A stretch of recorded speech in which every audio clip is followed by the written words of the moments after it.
কবি শুভ দাশগুপ্তের কবিতা মা।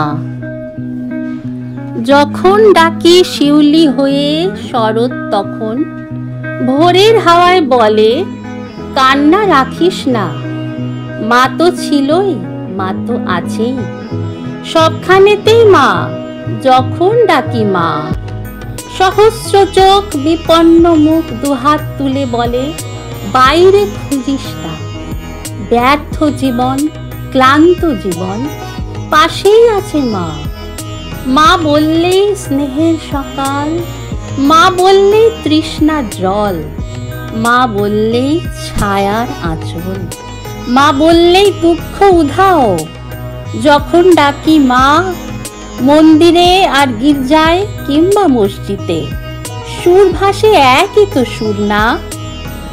মানুষ বড় কষ্টে আছে, মানুষ বড় দুঃখে বাঁচে, মানুষ বড় যাঁতা কলে, মানুষ বড় চোখের জলে। এর নেই কি সান্ত্বনা? দূরের থেকে মা তখনই উঠে আসেন কাছে, শিয়রে হাত রেখে বলেন আমি আছি না। যখন ডাকি মা। নমস্কার।